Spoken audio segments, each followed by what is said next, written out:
सुस्वागतम. आज ग्वाल्हेरमध्ये प्रथमच घडलेल्या एका खूप मोठ्या कार्यक्रमाच्या दृष्टीने, ग्वाल्हेरकरांच्या दृष्टीने एका मोठ्या कार्यशाळेच्या आयोजनानंतर त्याच्या समापन कार्यक्रमासाठी आपण सर्व उपस्थित आहोत. 1937मध्ये जेव्हा आपल्या आर्टिस्ट कमिटीची स्थापना झाली तेव्हापासून आजपर्यंत कार्यशाळा म्हणून एखादं लेखनाची कार्यशाळा किंवा अभिनयाची कार्यशाळा अशा घडल्या नव्हत्या. पण वाय सदाशिव आणि त्यानंतर भैयासाहेब भागवत यांच्या निर्देशनामध्ये अभिनयाची चुणूक कशी असते, डायरेक्शन कसं असतं, हे कार्यशाळेशिवाय इतर सर्वांना, आम्हा सर्वांना किंवा आमच्या जे वरिष्ठ लोक आहेत त्यांना सगळ्यांना शिकायला मिळालं होतं. पण कार्यशाळेच्या रूपामध्ये म्हणजे अकॅडमिकली अशा ही पहिली संधी आम्हाला सगळ्यांना मिळाली आणि त्याचा गेल्या 7 दिवसात आम्ही भरपूर लाभ घेतला. एक अतिशय सुप्रसिद्ध, अनुभवी आणि सिने आणि नाट्य क्षेत्राच्या सर्व विधेमध्ये निपुण, कुशल आणि नावाजलेले असे श्री योगेशजी सोमण आम्हाला उपलब्ध होते. गेल्या 4-5 दिवसात त्यांचं जे सान्निध्य मिळालं ते आमच्यासाठी खूप मोठी पर्वणी होती. आज या मराठी नाट्यलेखन आणि त्याबरोबर हिंदी नाट्यलेखन याची जी कार्यशाळा झाली त्या कार्यशाळेचं आज समापन म्हणून आपण सर्व इथे एकत्रित आहोत. आज आमचे खासदार श्री विवेक नारायण शिजवलकर अध्यक्ष म्हणून उपस्थित राहणार होते, पण काही त्यांच्या व्यस्त कार्यक्रमामुळे ते येऊ शकले नाही. आता आपण आजच्या कार्यक्रमाला सुरुवात करत आहोत. प्रारंभी आमच्यासमोर जे मार्गदर्शक आम्हाला लाभलेले श्री योगेशजी सोमण आजचे मुख्य अतिथी म्हणून आमच्या इथे गौरव मी त्यांना. विशिष्ट अतिथी ग्वाल्हेरची प्रसिद्ध कवयित्री जिने हिंदी आणि मराठी दोन्ही क्षेत्रामध्ये आणि मराठी आणि हिंदीच्या साहित्य क्षेत्रामध्ये नाव कमवलं आहे अशा सुश्री कुंदाताई जोगळेकर. आणि विशिष्ट अतिथी ॲडव्होकेट दीपक खोत आज आमच्यात उपस्थित आहे. मी संस्थेचे सचिव श्री संजय लगाटे यांना विनंती करतो की यांनी या सर्व अतिथींना सरस्वतीच्या प्रतिमेवर माल्यार्पण आणि दीपप्रज्वलनासाठी घेऊन यावं आणि आजच्या कार्यक्रमाची विधिवत सुरुवात करावी. संस्थेचे अध्यक्ष श्री रत्न भारके यांनाही विनंती करतो की त्यांनी दीपप्रज्वलनासाठी बरोबर यावं.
संस्थेचे अध्यक्ष श्री रत्न भारके यांना विनंती करतो की त्यांनी सर्व अतिथींना व्यासपीठावर बसण्यास विनंती करावी व राहण्यावर. सर्व अतिथींना विनम्र प्रार्थना आहे की त्यांनी व्यासपीठावर आपलं स्थान ग्रहण करावं. काकासाहेब रत्नाबारके यांनाही विनंती आहे की त्यांनी मंचावर स्थान ग्रहण करावं.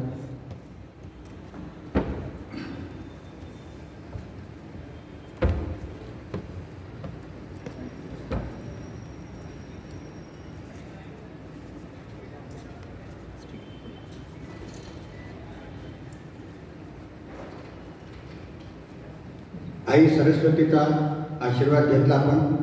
दीपप्रज्वलने विधिवत कार्यक्रमाचा प्रारंभ झालेला त्या समापन कार्यक्रमाचा आमच्या अतिथींचा सन्मान करायची सुद्धा आता मला संधी प्राप्त झाली आहे. सर्व रसिकांतर्फे, विद्यार्थ्यांतर्फे, संस्थेतर्फे आपण आता आमच्या मान्यवर अतिथींचं सत्कार करू, स्वागत करू.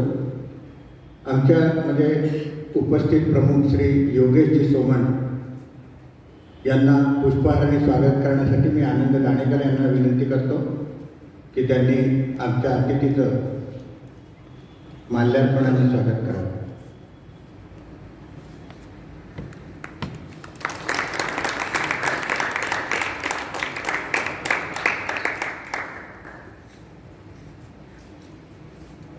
सुश्री कुंदाताई जोगळेकर विशिष्ट अतिथी म्हणून आपल्यात उपस्थित आहे. मी प्रतिभाताई भागवत यांना विनंती करतो की त्यांनी मंचावर यावं आणि कुंदाताईंचं आमच्या सर्वांतर्फे माल्यार्पण करून स्वागत करावं.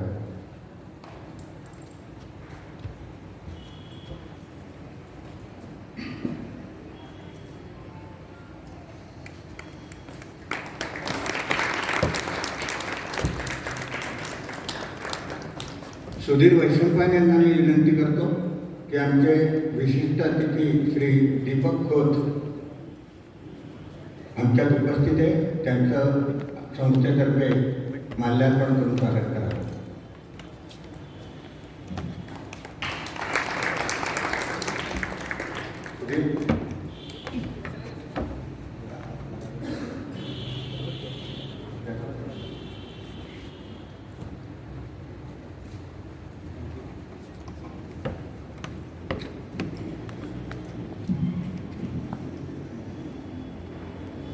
ही जी कार्यशाळा आयोजित झाली होती ते आर्टिस्ट कंबाईन म्हणा किंवा ग्वाल्हेरचे सर्व नाट्यप्रेमी ज्यांना अभिनयाची इच्छा असते किंवा याही पुढे जाऊन नाट्यलेखन करायची इच्छा असेल, हमारे हिंदी भाषी भी लोग जो कुछ समय से हमारी संस्था से जुड़े हुए हैं, उनको भी इसमें मार्गदर्शन मिला है कि नाट्य लेखन कैसे किया जाए.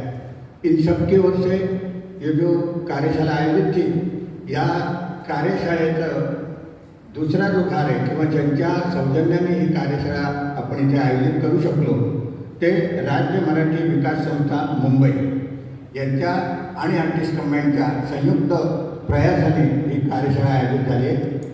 आणि सांगायला अत्यंत आनंद होतो की अशा प्रकारची कार्यशाळा ग्वाल्हेरमध्ये आपण सर्वात प्रथमच आयोजित केली आहे आणि प्रथमच ती एकदम यशस्वी झाली आहे. सगळ्यांना त्याला खूप छान लाभ मिळाला आहे, आनंद मिळाला आहे.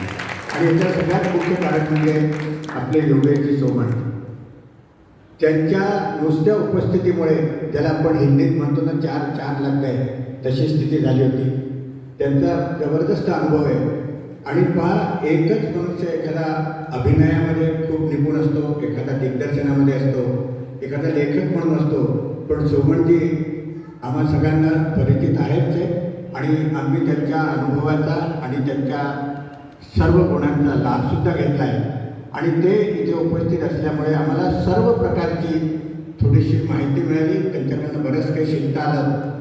पण इथलेच माझे काही शिक्षार्थी, माझे मित्र त्यांना म्हणतात की 4 दिवस झाले पण अजून मन नाही भरलं. योगेशजींकडे पाहून त्यांच्या सान्निध्यात असं वाटत होतं की आणखीन काही दिवस त्यांच्याबरोबर राहावं, निदान आत्ता नाही राहता आलं तर त्यांनी परत यावं आणि पुन्हा आम्हाला त्यांच्या सान्निध्याचा आनंद द्यावा.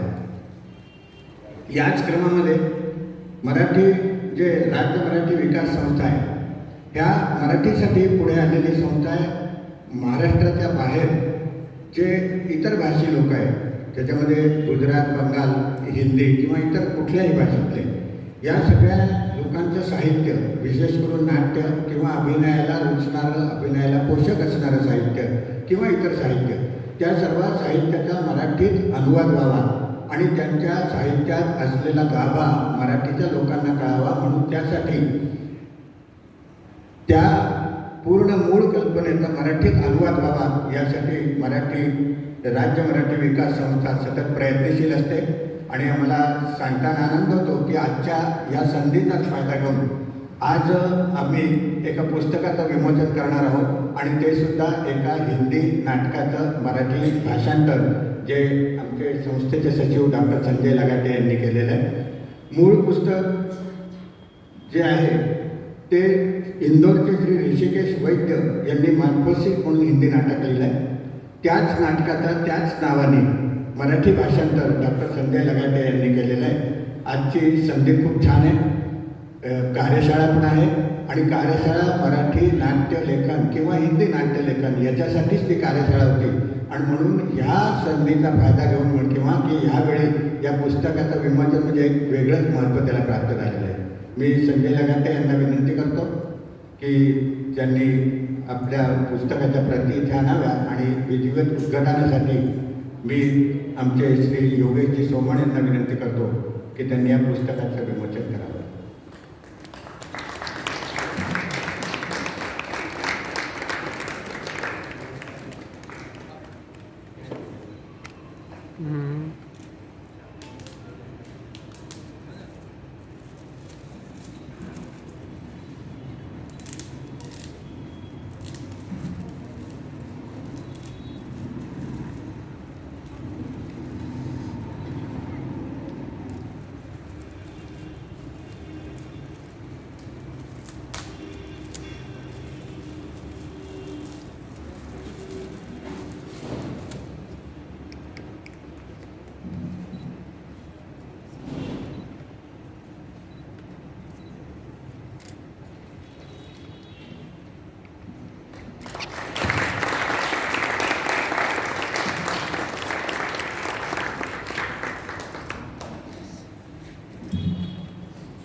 प्रारंभी मी सांगितल्याप्रमाणे 1937मध्ये आर्टिस्ट कंबाईनची स्थापना झाली.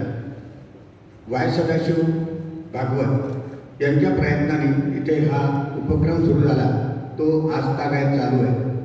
प्रारंभी त्यांना किती त्रास झाला असेल, किती कष्ट भोगावे लागले असतील, पदरचा पैसा खर्च करावा लागला असेल, पण ते सर्व सहन करून फक्त नाटक या प्रतीचं असणारं त्यांचं वेळ, त्याची हौस याचमुळे आज या स्थितीपर्यंत आपण पोहोचलो आहे. त्यांनी सर्व समर्पित केलं होतं नाटकाला. त्यानंतर ग्वाल्हेरला आजपर्यंत दुर्दैवाने वाय सदाशिव आमच्यातनं फार लवकर निघून गेले, पण त्यांच्या स्मृतीमध्ये दर 12 ऑगस्टला मराठी नाटकाचं मंचन ही परंपरा अनेक वर्षापासून चालत आलेली. आम्ही अगदी लहान होतो तेव्हापासून नाटकं पाहत होतो आणि विशेष म्हणजे भालचंद्र पेंढारकर प्रत्येक वेळी त्या 12 ऑगस्टच्या दिवशी त्यांना स्मृतिसुमन अर्पित करायला यायचे. कधी कधी नाटकात भूमिकासुद्धा करायचे. सुरुवातीला तर त्यांनी पूर्ण सबंध नाटक केलं, नंतर एक प्रवेश केला, पण त्यांची श्रद्धांजली प्रत्येक वेळा अभिनयाने होत असे. हा वाय सदाशिवचा खूप मोठा सन्मान होता. आजपर्यंत आम्ही फक्त नाटकं मंचित केली आणि त्यावेळी दिग्दर्शकांकडून मिळणारं जे आम्हाला मार्गदर्शन होतं त्याच्यातनं अभिनयाची चुणूक पाहायला मिळाली आणि त्या दिग्दर्शकाची जी कल्पना होती त्या कल्पनेने नाटक कसं असू शकतं, कसं रंगू शकतं, अभिनयाशिवाय इतर आणि काय काय नाटकात असू शकतं हे सगळं भैयासाहेब भागवतांमुळे आम्हाला मिळालेलं होतं. इतकंच नव्हे तर तुम्हाला सांगू की कधी कधी ग्वाल्हेरचे काही लोक त्यांना अत्यंत आदराने ग्वाल्हेरचे ऋषिकेश मुखर्जी म्हणत असत. इतका भैयासाहेब भागवतांचा व्यासंग होता. मी तर असंही ऐकलं आहे की जेव्हा मराठी राज्य नाट्य स्पर्धेमध्ये ग्वाल्हेरचं नाटक जायचं आणि तिथे जो फलक लागायचा त्याच्यात असं लिहिलेलं असेल की दिग्दर्शक भैयासाहेब भागवत, तर तिकिटाची विक्री वाढत असेल. हे आमच्या ग्वाल्हेरचं मोठं सौभाग्य भैयासाहेब भागवतांमुळे आम्हाला मिळालं. आज सुरुवातीला मी सांगितलं त्याप्रमाणे की फक्त नाटकाचा अभिनय वर्षातनं एकदा किंवा दोनदा, स्थापनेचा दिवस किंवा वाय सदाशिव स्मृती दिवस तेवढंच आम्हाला शिकायला मिळालं, पण ते सुद्धा पुष्कळ होतं. म्हणजे त्यावेळी त्या लोकांनी काही केलं नाही असं म्हणायला जागा नाही आहे. नंतर थोडं थोडं पालक लोकांनाही शिकवण्यात आलं, पण या विधेला पुढे वाढवण्यासाठी गेल्या काही वर्षामध्ये एक प्रयास सुरू झालेला होता आणि artist combined institute of performing art नावाची एक संस्थेचीच एक लोकल विंग सुरू झाली आणि गेल्या काही वर्षात आपण या परफॉर्मिंग आर्टमध्ये सगळ्या प्रकारच्या विधांना नाटक, दिग्दर्शन, नेपथ्य, लाईटिंगसुद्धा या सगळ्याचं ट्रेनिंग मिळालं आणि आपल्याला राजा मानसिक कला आणि संगीत विश्वविद्यालयाचा खूप भरपूर सहयोग मिळाला आणि गेल्या काही वर्षात आपण याचा आनंद घेतोय. नाट्य लेखनची जी कार्यशाळा आहे ही मात्र पहिल्यांदाच झाली आणि या नाट्य लेखनातनं श्री सोमण यांच्याकडनं आपल्याला बऱ्याच कळलं असेल. थोडंसं आड वाटेला न जाता स्पष्टच सांगतो की एक कलाकार जो असतो त्या कलाकाराची सगळ्यात भूमिका असते की त्यांनी समाजाला काहीतरी द्यायचं असतं. कलाकार जेव्हा काही म्हणतो चित्रकलेचा असो, संगीताचा असो, विशेषकर अभिनयाचा असो, लेखक असो, त्याला जेव्हा समाजाला काही द्यायचं असतं तेव्हा समाज त्याला आदर्श म्हणून करत असतं आणि म्हणून समाजाच्या आदर्शासाठी समाजाची बांधिलकी या दृष्टीने प्रत्येक अभिनयाला, प्रत्येक लेखकाला ही जिम्मेदारी असते की त्यांनी समाजाला पोषक असं साहित्य निर्माण करावं आणि त्या दृष्टीने आपला योगेश सोमणजींना तुम्हाला मार्गदर्शन मिळालंच असेल की समाजाला विरोधक असं किंवा आपल्या राष्ट्राच्या विरोधात काही जाणारं असं कुठलंही लेखन आपण करू नये, कारण आपण समाजाला बांधलेले आहोत. आपला भारतीय समाज, आपला देश, आपला राष्ट्र यासाठी आपल्याला लेखनाची गरज आहे. ती सुद्धा त्या लेखनाचं वळण कसं असावं हे सगळं आपण आता शिकलो. सोमणजींनी या गोष्टीचा फार पूर्वीपासून लक्ष दिलेलं आहे, आमच्यासाठी एक अभिमानाची गोष्ट आहे आणि तसं लक्ष प्रत्येक कलाकाराने द्यावं की समाजाला मार्गदर्शन मिळेल असंच लेखन किंवा असंच कला प्रदर्शन नेहमी करावं. अशा या श्री सोमणजींना आम्ही तर त्यांचे ऋणी आहोत. त्यांना मी काय देऊ शकतो, त्यांनी आम्हाला जे काही दिलं आहे त्याच्यासाठी आम्ही आयुष्यभर त्यांचे ऋणी राहणार आहोत. पण आज आमच्या सर्वांतर्फे निदान आम्हाला त्यांचा सन्मान करायची संधी मिळते, हा आम्हाला एक आनंद मिळतोय. आता यानंतर माझी अशी प्रार्थना आहे सगळ्यांना की आपण सर्वांनी आपल्या सर्वांच्या वतीने आपण त्यांचा सन्मान करतो. हा सन्मान खरं म्हणजे ग्वाल्हेरच्या सर्व मराठी भाषी संस्था, काही संस्था धार्मिक आहे, काही सामाजिक आहे, काही साहित्यिक आहे आणि आपली आर्टिस्ट कंबाईंड ही नाट्य विद्यावाली संस्था आहे. या सगळ्या संस्थांच्या वतीने आणि आर्टिस्ट कंबाईंडच्या वतीने आणखी ग्वाल्हेरच्या हिंदी मराठी सर्व रसिकांतर्फे आज आपण त्यांचा सन्मान करत आहोत. मी संस्थेचे अध्यक्ष माननीय श्री माधव रत्नबारके यांना विनंती करतो की श्री सोमणजींचं आपल्या सर्वांतर्फे, सर्व नाट्य रसिकांतर्फे त्यांचं सत्कार करावा.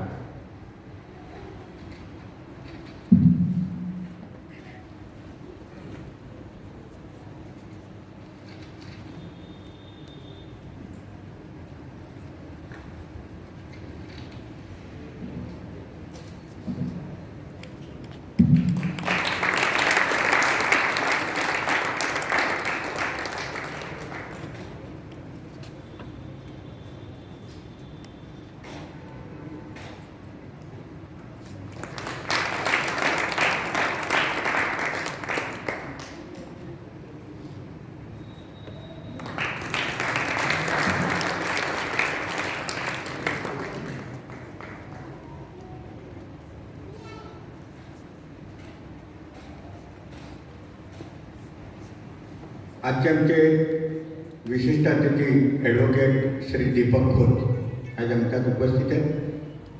आमच्यात उपस्थिती म्हणजे तसे ते नेहमीच आमच्यात असतात. त्यांचं संस्थेवर आणि जवळजवळ ग्वाल्हेरच्या सर्व मराठी भाषी संस्थांवर खूप प्रेम आहे आणि त्यांनी स्वतःच्या दिलदार स्वभावामुळे सर्वांना एक आव्हानच केलं की माझी जेव्हाही गरज असेल तेव्हा मी तुमच्यासाठी तयार आहे. आणि याच दृष्टीने आपल्या आर्टिस्ट कंबाईंडचे हे जे भवन आहे आपलं, हे भवन खरं म्हणजे पूर्ण नाट्य या क्षेत्रावर, नाट्य अभिनय आणि सर्वावर समर्पित आहे. तरीसुद्धा या संस्थेवर प्रॉपर्टी टॅक्सचं एक मोठं वांजा आला होता. खूप त्रास होत होता. आपल्याजवळ इतके सगळी संपत्ती आहे, त्याचा तुम्ही कर भरा. आपल्याजवळ विषय मिळकत काही नव्हती, पण कर मागितला जात होता. त्या कराला कायद्याच्या भागात बसवून आणि त्या करापासून कशी मुक्ती मिळावी यासाठी दीपक खोतांनी आम्हाला खूप मदत केली आहे. आणि त्यामुळे ज्या नियमांपासून आज एवढी मोठी संस्था, एवढं मोठं भवन आम्ही सांभाळतोय, त्या करातनं आम्हाला फायदा झाला आणि संस्थेच्या नियमात, नगरपालिकेच्या नियमांपासून आम्ही आज करमुक्त झालो आहे. आणि इथं सगळं श्रेय ॲडव्होकेट दीपक खोत यांना जातं. ते ऋणी आज ते जरी आमच्यातले विशिष्ट अतिथी म्हणून आहेत, पण संस्थेच्या आणि सर्व मराठी भाषेच्या संस्था हृदयात त्यांनी स्थान मिळवलेलं आहे. त्यांचासुद्धा सन्मान आम्ही संस्थेतर्फे करतो आहोत. मी विनंती करतो की त्यांच्या सन्मानासाठी पुढे यावं.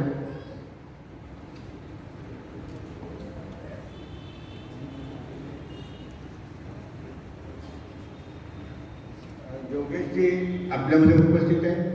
एक खूप छान संधी मिळाली आहे की दीपकजींच्या सन्मानमध्ये योगेशजींचा सुद्धा सहयोग असावा. त्यांना शाल पांघरून आणि त्यांचा आम्ही सन्मान करतो.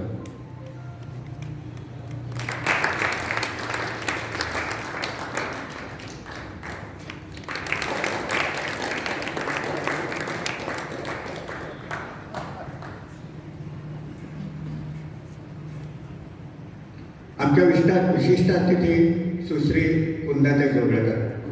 कुंदाताई जोगळेकर मराठी साहित्य क्षेत्रात एक नावाजलेलं नाव आहे. आणि विशेषतः सांगावंसं असं वाटतं की फक्त मराठीतच नव्हे तर हिंदी साहित्य जगतात, हिंदी काव्य जगतात, हिंदी कवी लोकांमध्ये अतिशय लोकप्रिय असलेली आणि सशक्त माध्यमांनी आपली कविता प्रस्तुत करणारी अशी जर कोणी असेल तर ती एक मराठी लेखिका आणि मराठी भगिनी आमची आहे. याचं खूप मोठं कौतुक आहे. आज ती आमच्यामध्ये विशिष्ट अतिथी म्हणून उपस्थित आहे. तुम्हाला सांगताही आनंद होतो की मराठीच्या आणि हिंदीच्या प्रत्येक क्षेत्रामध्ये कुंदाताईंची दखल आहे.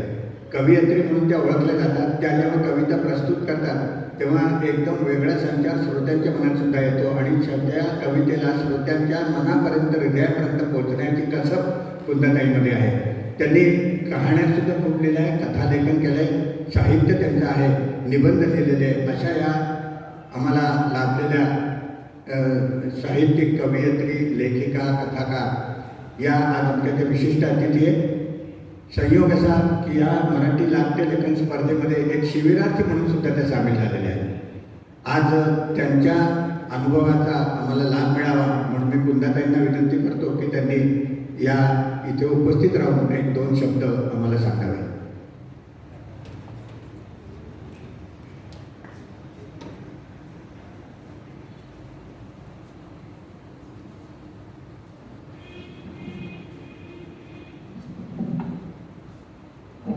माँ शारदा को प्रणाम.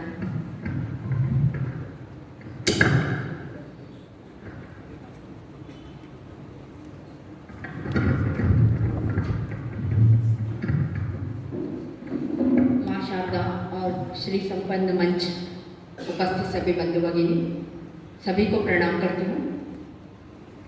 84वें वर्धमान दिवस पर आर्टिस्ट कंबाइंड द्वारा आयोजित और राज्य मराठी विकास संस्था मुंबई के सहयोग से ये जो कार्यशाला का आयोजन किया गया, ये 6 दिन की कार्यशाला थी जिसमें आप सभी ने मुझे देखा है.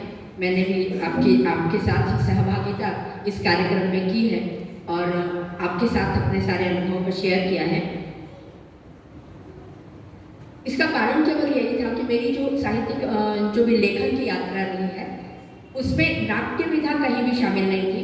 कथा, कविता, समीक्षा, प्रस्तावनाएं और निबंध इत्यादि मैंने लिखे, लेकिन नाटक से मेरा रिश्ता केवल इतना रहा कि या तो नाटक मैंने देखे या फिर जो भी कोई नाटक यहाँ होते रहे उनको उनकी समीक्षा जब दूसरे दिन पेपरों में आती थी तो मैंने केवल उतनी ही समीक्षा को पढ़ा, क्योंकि मेरे अंदर कई बार ये था कि नाट्य लेखन कथा लेखन से कहीं ज़्यादा कठिन है.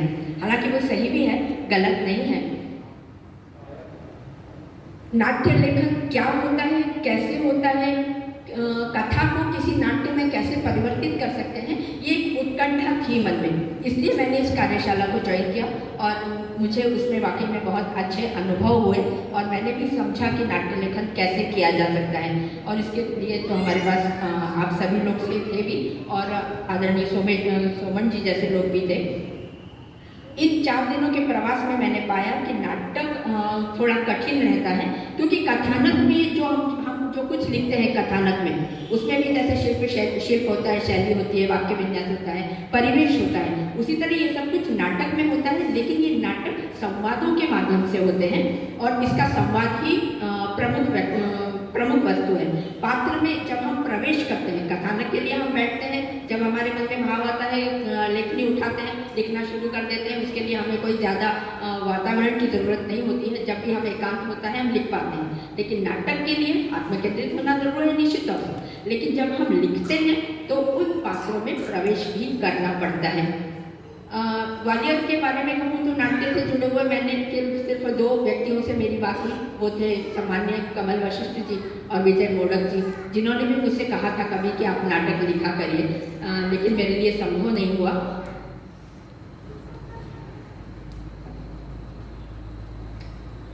युवा पीढ़ी को मार्गदर्शन देने के लिए ही इस कार्यशाला का आयोजन किया गया था और इस कार्यशाला में हमारे साथ जो बहुत ही विद्वान होनहार व्यक्तित्व हमारे बीच थे वो थे योगेश चौमन जी। उनके लेखन में जैसा पहले दिया गया था, उनके खाते में सर्जिकल स्ट्राइक, दृश्यम जैसी फिल्मों के अलावा 70 एकांकी लेखन भी है। अनेक उन्होंने नाट्य लेखन के साथ साथ उन्होंने निर्देशन भी किया है और एक अपने प्रयोग भी उन्होंने कई किए हैं। मुझे कहा गया था आदरणीय संजय लगाटी जी ने कि थोड़ा सा इन 4 दिनों के बारे में भी कुछ कहूँ। तो जो पहले उद्घाटन समारोह की अध्यक्षता उन्होंने की थी डॉक्टर उमा कंपोवाले जी ने, और उसके जो विशेष मुख्य अतिथि थे वो थे हिमांशु द्विवेदी जी, और उसके बाद हमारे विशिष्ट अतिथि थे हिमांशु द्विवेदी जी ने कहा था कि मराठी रंगमंच की अगर हम चर्चा करना चाहते, किसी रंगमंच की अगर हम चर्चा करना चाहते हैं तो मराठी रंगमंच को अलग नहीं हटाया जा सकता। पहली बार पधारे ग्वालियर में आदरणीय योगेश जी ने अपने सार्वजनिक उद्बोधन में उनके क्षेत्र की यात्रा से हमें अवगत कराया। अपने गुरु सत्यदेव दुबे का संस्मरण करते हुए उन्होंने कहा कि जब उन्होंने योगेश जी से पूछा कि आप क्या करना चाहते हैं, तब उन्होंने बहुत अच्छा उत्तर दिया कि मैं नाट्य लेखन करना चाहती हूँ। सीधी सी बात है, वाकई में लेखन एक शाश्वत विधा है। जब वो लेखन कर लिया जाता है तो उसकी उसको जो अभिनीत किया जाता है वो 10 वर्षों बाद, 20 वर्षों बाद भी किया जा सकता है, ये सब हम जानते हैं। अध्यक्षता करते हुए उमा जी ने कहा था, ग्वालियर के कई नाट्य लेखकों के बारे में उन्होंने चर्चा की और सत्य परिस्थिति पर उन्होंने मराठी रंगमंच पर अपने विचार रखे। जो कार्यशाला प्रारंभ हुई जिसमें बहुत अच्छी एक बात कही उन्होंने योगेश जी ने कि जितना व्यक्ति लेखक जितना प्रामाणिक होगा उतना ही भी वह अच्छा लेखन कर सकेगा। अनुभवों की कसौटी पर उतर कर लिखेंगे तो ही वो सच लगेगा, अन्यथा नहीं। नाटक संबंधी साहित्य पर उन्होंने कहा कि नाटक में संवाद साधना ही साहित्य है। बहुत अच्छी तरह से परिभाषित हुआ। टास्क के रूप में उन्होंने एक पेज पढ़ने को दिया था, आप सभी उसके साक्षी हैं, और उस पेज को हमने जब पढ़ लिया तो हमने ये जाना कि हमारा जो वाचन है वो कितना सतही है। जब उन्होंने उसमें कुछ हमें पात्र या फिर किसी प्रकार के चर्चा करने के लिए कहा, किसी और पात्र के बारे में या फिर किसी घटना के बारे में कहा, तो हम इतनी आसानी से उसे नहीं बता पाए। जाहिर सी बात है कि हम केंद्रित नहीं हो पाते, जो नाट्य विधा के लिए बहुत ज़्यादा जरूरी है कि हम जो भी पढ़ें उसमें केंद्रित हों। इस बीच अनेक नाट्य लेखकों की उन्होंने चर्चा की। मराठी के विजय तेंदुलकर, जयवंत दळवी और उनके अनुभवों की चर्चा के साथ साथ विसे खांडेकर, राम गणेश गडकरी जी की भाषा का जिक्र करते हुए उन्होंने बताया कि आज उनकी भाषा का प्रयोग सिखाने के लिए वो करते हैं। जाहिर सी बात है हमारे सामने कि उनकी भाषा कितनी समृद्ध और कितनी प्रगल्भ रही होगी। योगेश जी ने इस बीच कुछ जीवनानुभव भी शेयर किए। नाटक को कुछ वाक्यों में उन्होंने परिभाषित किया, जिसको मुझे लगता है आप लोगों ने भी नोट किया होगा। मुझे भी वाक्य बहुत अच्छे लगे। लेखन एक प्रसव वेदना है, संघर्ष है।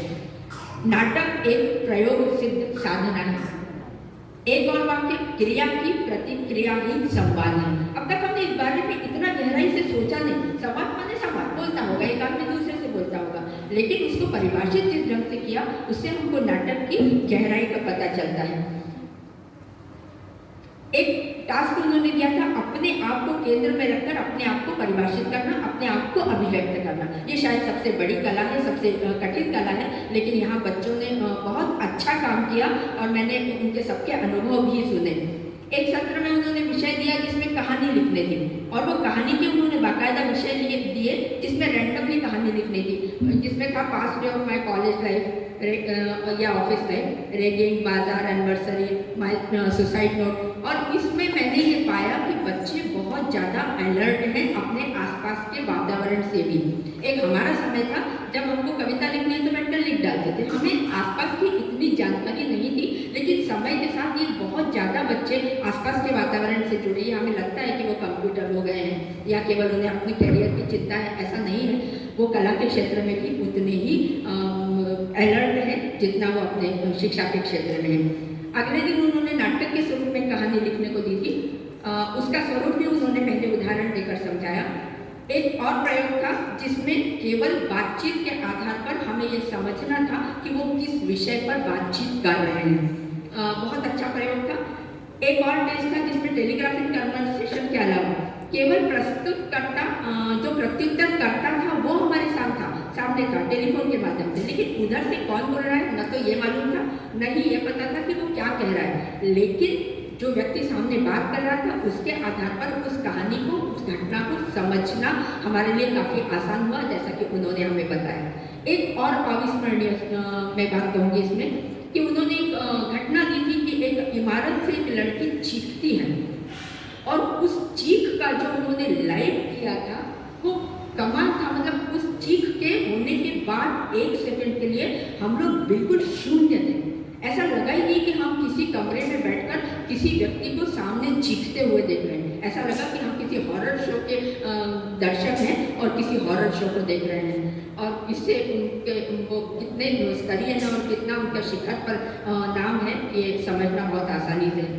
एक कहानी को नाटक की शैली में लिखने का टास्क भी उन्होंने दिया था जिसे बच्चों ने लगभग सभी ने पूरा किया। अपने चौथे दिन की कार्यशाला में उन्होंने युवा वर्ग के कार्य पर संतुष्टि भी जाहिर की और ये भी कहा कि नाट्य लेखन इतनी कठिन विधा है और इतना कम लोग उसमें इंटरेस्ट लेते हैं, लेकिन जो लेते हैं वो इतना स्पष्ट रूप से अपनी बात नहीं कह पाते।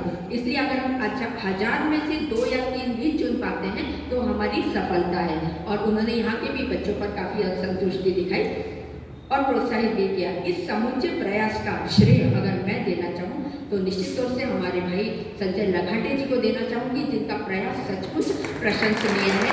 वो लगातार अपना काम कर रहे हैं बिना इस बात की परवाह किए कि उन्हें कितने ग्वालियर के कितने लोग उनको सपोर्ट कर रहे हैं, कितने नहीं कर रहे हैं। वो लगातार अपने काम को जारी रखे हुए हैं और उनके सतत प्रयासों से आर्टिस्ट कंबाइंड ये क्षेत्र, ये संस्था अपने अग्रिम पथ की ओर अग्रसर है। आने वाली युवा पीढ़ी उनके मार्गदर्शन में तैयार हो रही है। इसी के साथ आज आपने उनका नाटक का जो अनुवाद था ऋषिकेश वैद्य द्वारा लिखा हुआ क्या था मार्कोसिस, इसका उन्होंने अनुवाद भी किया। इसके लिए वो अभिनंदन के पात्र हैं और मेरी बधाई और मेरी अभिनंदन मैं उनको देती हूँ। इस कार्यशाला में अपनी बात रखने का उन्होंने अवसर दिया, ये भी मेरे लिए सौभाग्य की बात है। मुझे लगता है इस प्रकार की कार्यशालाओं का आयोजन निश्चित तौर से युवाओं को प्रोत्साहन देगा। इस क्षेत्र में कैरियर किया जा सकता है, इस बात को भी उन्हें समझाएगा। ये भी समझाएगा कि कि कैरियर उनका इस क्षेत्र में, उस क्षेत्र के अलावा जो रोजी रोटी के लिए है उसके अलावा भी इस क्षेत्र में वो एक नाम कमा सकते हैं। हमने देखा योगेश सोमन जी उनके वो एक प्रसिद्ध व्यक्तित्व हैं, इस क्षेत्र में शिखर पर हैं, इसलिए उनका ये मार्गदर्शन हमारे आज की युवा पीढ़ी के लिए जो पढ़ रहे हैं, जो नाट्यशाला में काम कर रहे हैं, नाट्यशाला अटेंड कर रहे हैं या उसकी पढ़ाई कर रहे हैं, उनके लिए योगेश जी का ये जो मार्गदर्शन है वो निश्चित तौर से मील का पत्थर होगा। मुझे उन्होंने अपनी बात रखने के लिए मौका दिया, मैं उनकी बहुत बहुत आभारी हूँ और इसी शब्दों के साथ अपनी वाणी को धन्यवाद।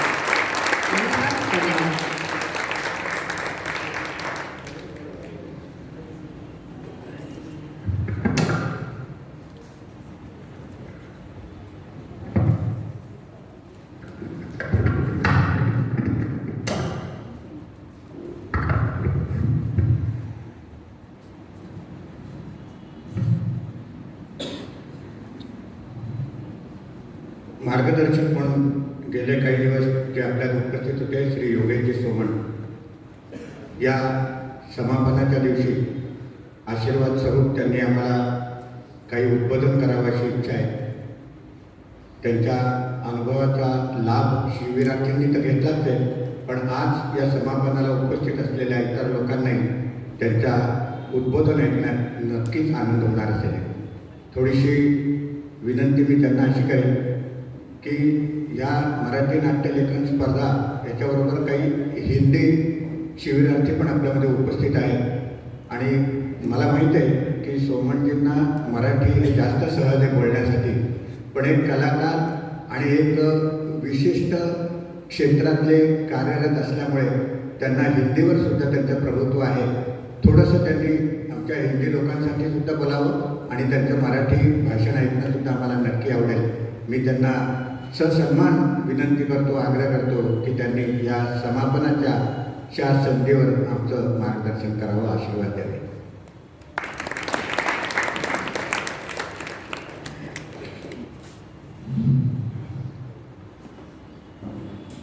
रंगमंचावर उपस्थित सर्व मान्यवर आणि समोर उपस्थित गेले 4 दिवस माझ्याबरोबर असलेले सगळे शिबिरार्थी आणि आता नव्याने उपस्थित असलेले रसिक प्रेक्षकों, नमस्कार. पिछले 4 दिनों में मैंने कार्यशाला में हिंदी में ही बात करने की कोशिश की, हिंदी में ही बताने की कोशिश की. तो और अब मैं फिर से उन्हीं बच्चों के सामने हिंदी में क्या बोलूं. आणि 4 दिवस इतका बोललेलो आहे नाट्य लेखन याबद्दल, आणि शिवाय आज सकाळी माझ्या मुलाखतीमध्येही मी इतकं बोललेलो आहे की आता बोलण्याला पूर्णविराम द्यावा. खूप बोललात तुम्ही. मला फक्त इतकंच सांगायचं आहे की जे मैं या मुलांना सुद्धा सांगितलं कि आज से तो आपका प्रवास शुरू हुआ है.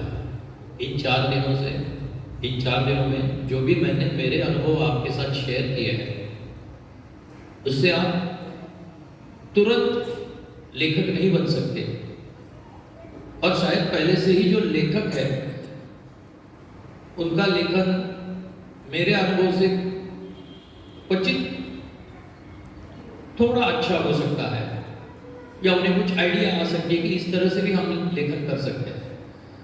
लेखन सिखाया नहीं जा सकता. जैसे मी आज मगाशी आत बसलो होतो त्यावेळेला माझ्या मते आता जे सूत्रसंचालन करतायत त्यांनीच मला म्हटलं की लेखनाची कार्यशाळा असू शकते यावर विश्वासच नव्हता आमचा, आणि अगदी बरोबर आहे की आपल्या एखाद्याला काय सुचू शकतं याच्यावरती काहीही बंधन नसतं. फक्त जे सुचतं आहे ते पकडता आलं पाहिजे, आणि ते पकडल्यानंतर कागदावर उतरवलं कीच आपण लेखक बनू शकतो. नाही तर सुचत सगळ्यांनाच असतं की लहानपणी 5व्या वर्षापासून ते शेवटच्या दिवसापर्यंत आपल्याला खूप काही काही सुचत असतं, कारण हमारे सब सेंसेस काम करते रहते हैं. इन सेंसेस जो रहते हैं उन्हीं से हमें कल्पना आती है दिमाग में अलग अलग तरह. लेकिन जो कल्पना जब हम कागज पे उतारते हैं वो काव्य के माध्यम से हो, किसी लेख के माध्यम से हो, किसी कथा के माध्यम से हो, तभी हम लेखक बन जाते हैं, तभी उसे हम लेखक कहते हैं.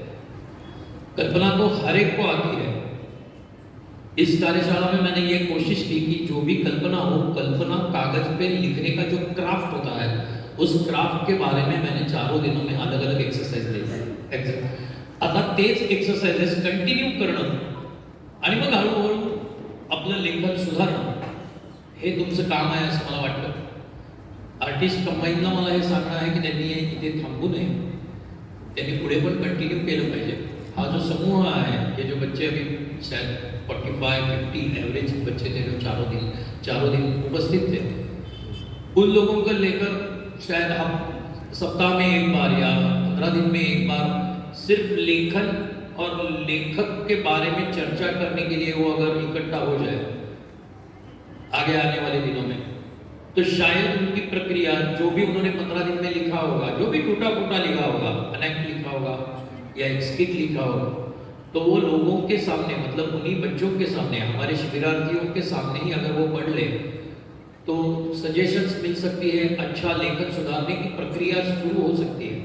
तो इस तरह का मेरा ये सजेशन है आर्टिस्ट कंबाइन को कि अगर हर 15 दिन में या हफ्ते में एक बार, शायद ये बच्चे तो यहाँ कोर्स भी कर रहे हैं, तो सिर्फ लेखन के लिए अगर वो 1 घंटा हफ्ते में एक बार इकट्ठा दे दे तो उनका लेखन सुधर सकता है। एक दूसरे के साथ डिस्कशन करने से वो और निखर सकता है, ऐसा मुझे लगता है, जो मैंने किया। ये सभी प्रयास मैंने मेरे जीवन में, मेरे लेखन काल में किए हैं, आज भी करता हूँ। जब भी मेरा मनक लिखकर पूरा हो जाता है तो सामने जो 5-10 लोग होते हैं उनके सामने, वो शायद स्टूडेंट्स हो या मेरे कॉन्टेम्पररी हो या मेरे संस्था के पदाधिकारी हो, तो मैं उनके सामने ये जो भी मैंने जो कुछ लिखा है वो मैं पढ़ लेता हूँ। कुछ सजेशंस हो जो अच्छी हो तो सुन लेता हूँ, वरना जो भी वो बता दे वो सजेशंस दिमाग में रखता हूँ ताकि मैं आगे सुधर सकूँ या आगे वो आइडियाज़ मैं मेरे लेखन में ला सकूँ। तो इस तरह की सिटिंग्स, मैं उसे बोलता हूँ राइटर सिटिंग्स। तो ये राइटर सिटिंग्स हर 15 दिन में होना चाहिए। और जो शिविरार्थी है वो भी 15 दिन में एक बार अगर मिले तो मुझे ऐसा लगता है कि, और हमने जो एक्सरसाइजेस किए उसमें से जो कुछ अच्छे एक्सरसाइजेस थे, जैसे कि डायलॉग का एक्सरसाइज बहुत अच्छा था। सिर्फ 10 डायलॉग में अपने आप को कैरेक्टर अपना जो है वो डिस्क्राइब करना, या टेलीफोन कॉन्वर्सेशन का जो एक्सरसाइज था, या कोई भी रिटर्न स्टोरी अपने आप बनाई हुई नहीं, लेकिन रिटर्न स्टोरी, किसी कथा संग्रह की अच्छी कथा अगर आप करना चाहते हो तो इस तरह के प्रयास करने से, इस तरह के एक्सरसाइजेस करने से मुझे ऐसा लगता है कि लेखक बनना ज़्यादा आसान हो जाएगा, नाटककार बनना ज़्यादा आसान हो जाएगा। ये एक्सरसाइजेस कंटिन्यू होने चाहिए, ऐसा मुझे लगता है। बस बाकी कुछ नहीं, अभी नहीं तो ये ऐसा होगा कार्यशाला शुरू हो जाएगी, 3 घंटे तक मैं बोलता रहूँगा। मैं यहाँ अभी रुकता हूँ। जो मेरे साथ 4 दिन मेरे साथ जिन्होंने काम किया उन सभी को मैं शुभेच्छा देता हूँ, आर्टिस्ट कंबाइन को शुभेच्छा देता हूँ, ताकि मेरे जैसे ही और जो रंगकर्मी हैं जो पढ़ाना जानते हैं, ये याद रखना एक बहुत रेयर कॉम्बिनेशन है जो दुबे जी के द्वारा मुझ में आया है कि डायरेक्टर बहुत होते हैं, राइटर्स बहुत होते हैं, एक्टर्स बहुत होते हैं, teacher actor, teacher director, teacher writer नहीं होता। जो शायद क्वालिटी मुझ में अच्छी है और वो देन मेरी नहीं है, वो दुबे जी की देन है। तो उन्हें प्रणाम करता हूँ और विराम देता हूँ। धन्यवाद।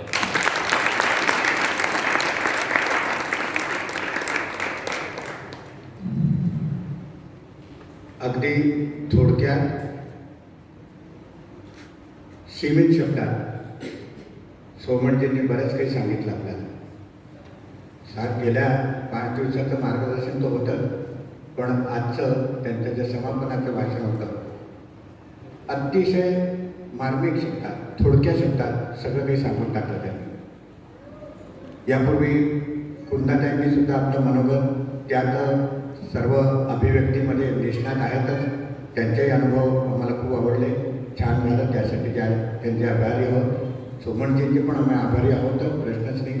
त्यांच्याचमुळे इतकं सगळं घडलं आहे आणि समापनाचा आनंद आम्ही जो घेत आहोत तो नुसतं समापनावर थांबणार नसून त्यांनी आजपर्यंत शिकवलेलं आणि आज जे आत्ता भाषणात सांगितलेलं ते नेहमी आम्ही आपल्या मनात जपून ठेवू आणि त्याचा भविष्यात नक्की उपयोग करू, अशी तुम्हा सर्वांतर्फे आणि आर्टिस्ट कंबाईनतर्फे मी शाश्वती आणि त्यांना आश्वासन देतो की तसा प्रयत्न करू।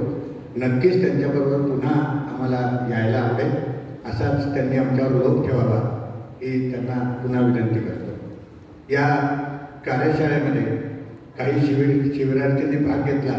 साहजिकच या कार्यशाळेनंतर त्यांना काही प्रमाणपत्र द्यायची संस्थेची इच्छा आहे। मी आमच्या मुख्य अतिथी आमचे सोमणजी मार्गदर्शक रत्न पारखेजी यांना विनंती करतो की काही विद्यार्थ्यांना, निवडक विद्यार्थ्यांना मी आमंत्रित करतो आणि त्यांनी या शिबिराचं प्रमाणपत्र प्राप्त करावं। हे सौभाग्यवती प्रेक्षा नाईक यांनी मंचावर यावं आणि मी विनंती करतो सोमण साहेबांना आणि रत्नपारखे काकांना की त्यांना प्रमाणपत्र द्यावं। सौभाग्यवती प्रज्ञा निगडेकर यांनी तयार राहावं।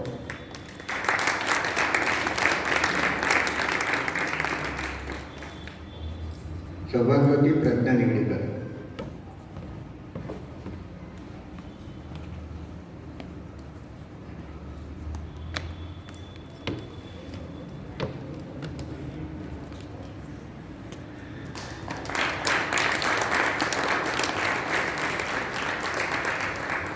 सौभाग्यवती तारिणी पुरंदरे,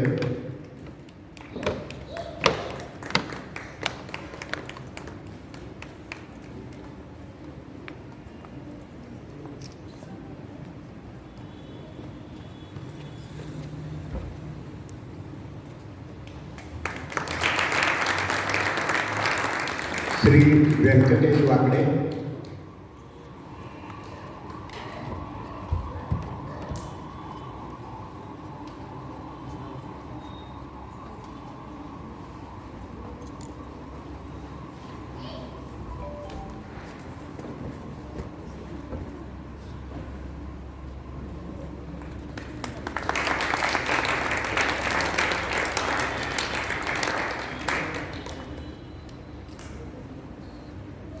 आज विशिष्ट अतिथी म्हणून आम्ही ज्यांना सन्मान दिला ते आमच्या सुश्री कुंदाताई जोगळेकर विशिष्ट अतिथी लेखिका असल्या तरी त्या शिबिरार्थी सुद्धा होत्या.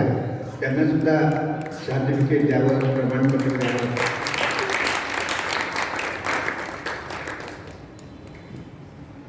कुंदाईताईंच्या या नावाजलेल्या नावामुळे म्हणा, त्यांच्या साहित्यिक प्रतिकृतीमुळे म्हणा, शिबिरात त्या आमच्यामध्ये आल्या याचा आम्हाला खरंच खूप आनंद आहे. संस्थेसाठी एक नवीन कार्यकर्ता म्हणायला हरकत नाही, चालेल ना? एक कार्यकर्ता आम्हाला मिळालेला आहे, एक भक्कम पाठिंबा आम्हाला मिळालेला आहे. आणि असं श्री व्यंकटेश वाकडे यांनी सुद्धा या संस्थेच्या ह्या कार्यासाठी खूप मदत केली. त्यांना संस्थेतर्फे एक स्मृतिचिन्ह द्यायसाठी मी पुन्हा विनंती करतो की कुंदाताई जोगळेकरांना दीप्ती मोघे यांनी यावं आणि संस्थेतर्फे कुंदाताईंना स्मृतिचिन्ह द्यावं.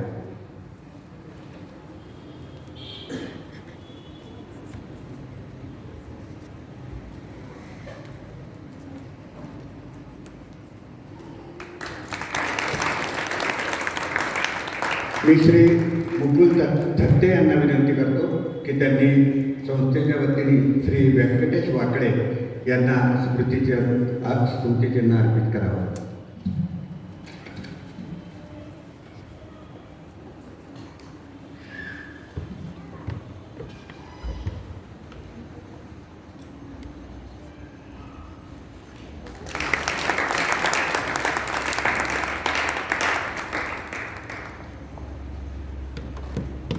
समापनाचा हा एक सुंदर कार्यक्रम अत्यंत आटोपशीर शांतचित्ताने तुम्हा सर्वांच्या उपस्थितीने रंगला.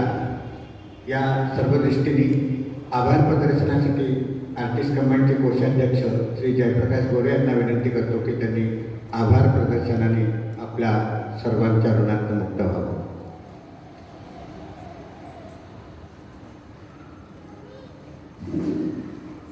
नमस्कार.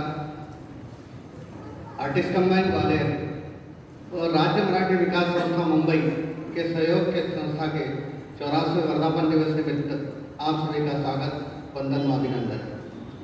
मंचासी आज के हमारे मुख्य अतिथि बहुमुखी प्रतिभा के धनी श्री योगेश सोमन जी, आज के कार्यक्रम के व संस्था के अध्यक्ष हमारे माधव रत्न पारखी श्री श्रद्धेय काका रत्न पारखी जी, आज की विशिष्ट अतिथि सुश्री कुंदाताई जोगळेकर जी व आज के सत्कार मंत्री श्री दीपक जोशी, सभागार में उपस्थित सभी प्रेक्षक.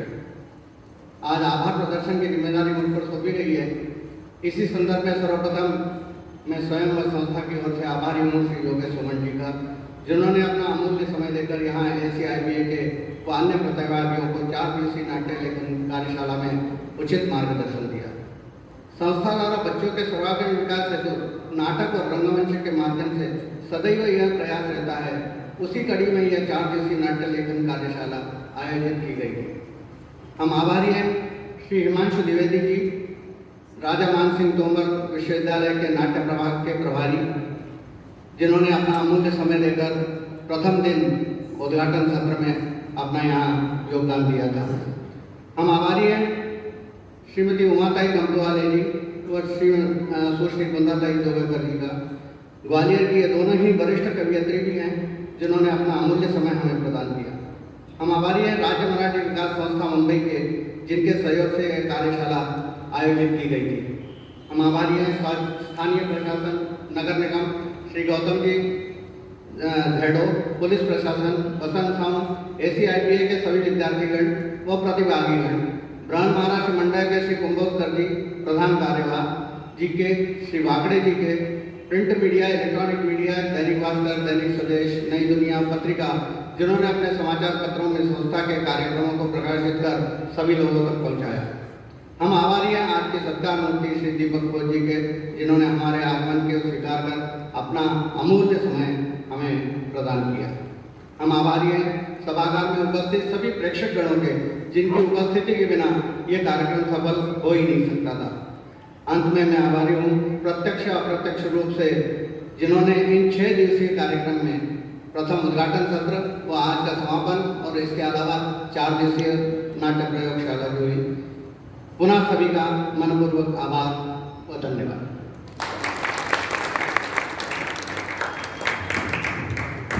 सर्व प्रेक्षकांचे मनपूर्वक आभार।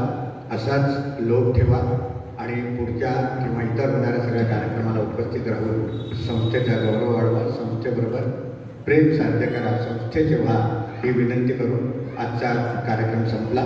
धन्यवाद.